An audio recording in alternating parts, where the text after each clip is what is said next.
With no more room left on earth, and with Mars hanging up there empty of life, somebody hit on the plan of starting a colony on the red planet. It meant changing the habits and physical structure of the immigrants, but that worked out fine.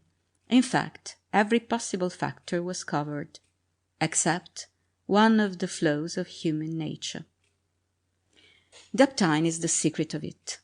Adaptine they called it first. Then it got shortened to Daptine. It let us adapt. They explained it all to us when we were 10 years old.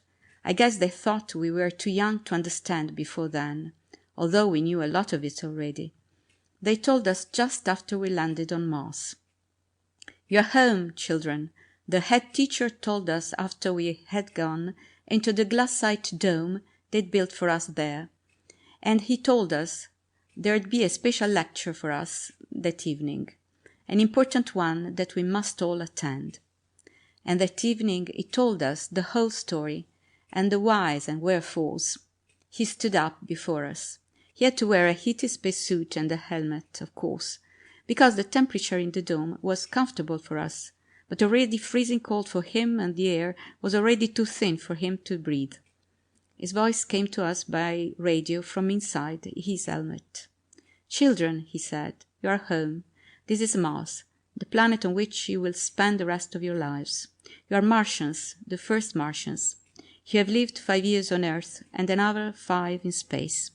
Now you will spend 10 years, until you are adults, in this dome, although toward the end of that time you will be allowed to spend increasingly long periods outdoors.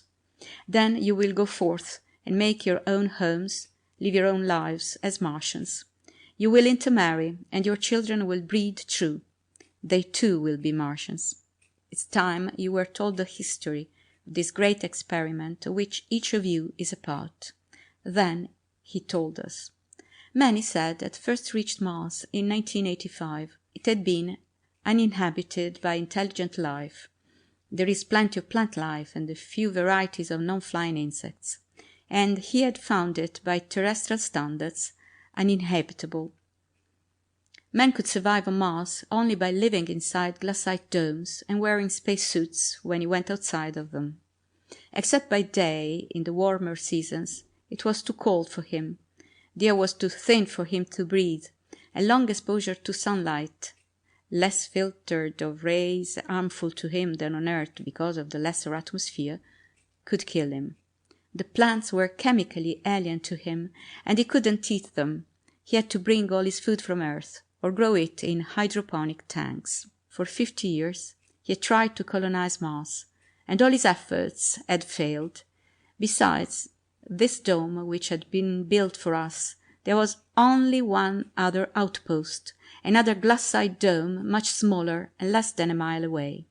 It had looked as though mankind could never spread to the other planets of the solar system besides Earth, for of all of them Mars was the least inhospitable. If he couldn't live here, there was no use even trying to colonize the others.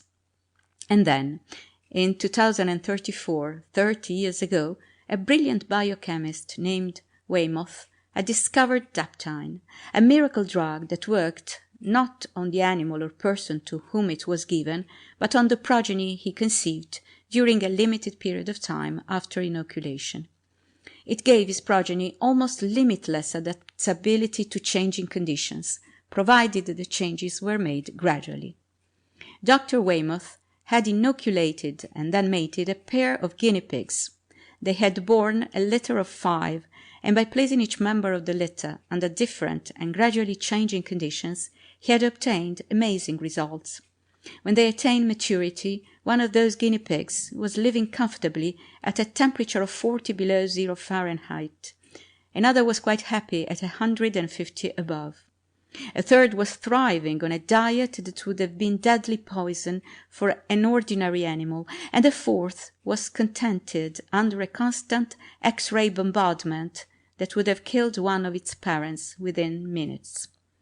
Subsequent experiments with many litters showed that animals who had been adapted to similar conditions bred true, and their progeny was conditioned from birth to live under those conditions. 10 years later, 10 years ago, the head teacher told us, you children were born of parents carefully selected from those who volunteered for the experiment, and from birth you have been brought up under carefully controlled and gradually changing conditions. From the time you were born, the air you have breathed has been very gradually thinned and its oxygen content reduced. Your lungs have compensated by becoming much greater in capacity, larger than those of your teachers and attendants. When you are fully mature and are breathing air like that of Mars, the difference will be even greater. Your bodies are growing fur to enable you to stand increasing cold. You are comfortable now under conditions which would kill ordinary people quickly. Since you were 4 years old, your nurses and teachers have had to wear special protection to survive conditions that seem normal to you. In another 10 years, at maturity, you will be completely acclimated to Mars. Its air will be your air, its food plants your food. Its extremes of temperature will be easy for you to endure, and its median temperatures pleasant to you.